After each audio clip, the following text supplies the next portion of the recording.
प्रधानमंत्री नरेंद्र मोदी रविवार यानी 19 दिसंबर को गोवा के दौरे पर थे। वहां उन्होंने डॉक्टर श्यामा प्रसाद मुखर्जी स्टेडियम में गोवा मुक्ति दिवस समारोह को संबोधित किया। इस अवसर पर पीएम ने कहा, गोवा एक ऐसे समय में पुर्तगाल के अधीन हो गया था जब देश के दूसरे बड़े भूभाग में मुगलों की सल्तनत थी। उसके बाद कितने ही सियासी तूफान इस देश ने देखे, सत्ताओं की कितनी उठक पटक हुई, लेकिन समय और सत्ताओं की उठक पटक के बीच सदियों की दूरियों के बाद भी न गोवा अपनी भारतीयता को भूला और न ही भारत अपने गोवा को भूला। ये एक ऐसा रिश्ता है जो समय के साथ और सशक्त हुआ है।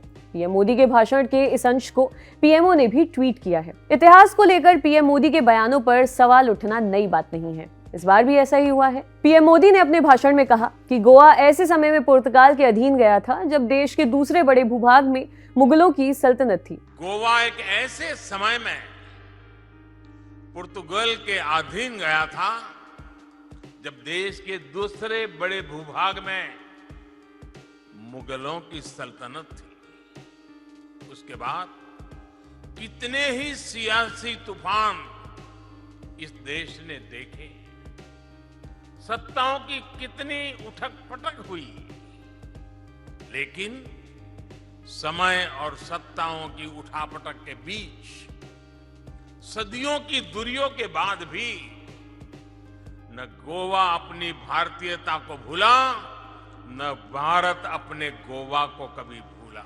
लेकिन उनके इस दावे पर डलहौजी यूनिवर्सिटी के प्रोफेसर निसीम मन्नाथुकरेन ने सवाल उठाए हैं। उन्होंने ट्वीट किया, नहीं, गोवा ऐसे समय में पुर्तगाल के अधीन नहीं गया था जब देश के दूसरे भाग में मुगलों की सल्तनत थी। 1510 में भारत में मुगल नहीं थे। कृपया इतिहास पढ़ें, एंटायर पॉलिटिकल साइंस नहीं। मोदी के बयान पर प्रोफेसर निसीम मन्नाथुकरेन ने अपनी बात रखी तो कई लोग प्रतिक्रिया देने भी आ गए। इनमें से कईयों ने पीएम के दावे पर हैरानी जताई है। सुदीप के गोस्वामी नाम के एक यूजर ने लिखा, पुर्तगालियों ने 1505 में बीजापुर के आदिल शाह से गोवा के लिए लड़ाई लड़ी। बाबर तब भी फरगना में थे। 1505 से 1961 तक गोवा पर पुर्तगालियों का शासन था। मुझे नहीं पता कि मुगलों को बेवजह हर जगह क्यों घसीटा जाता है। ऐसा लगता है कि इस झुंड ने पूरी तरह से स्कूल में पढ़ाई छोड़ दी। वहीं राइटर वी कृष्णा अनंत ने लिखा, पता होना चाहिए कि मुगल 1510 से कम 15 साल बाद भारत आए थे। अगर बाबरी मस्जिद के निर्माण की तारीख 1527 ली गई थी या अगर पानीपत की पहली लड़ाई 1526 को मानक माने, इतिहास इसी के बारे में होता है। तथ्य पवित्र होते हैं।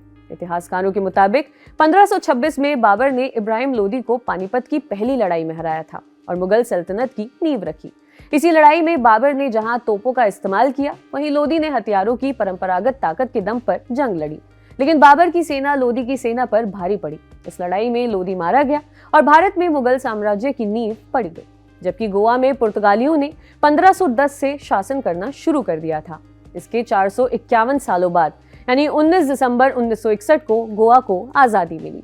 आपके लिए खबर लिखी थी हमारे साथी डेविड ने। देखते रहिए द लंदन टॉप। शुक्रिया।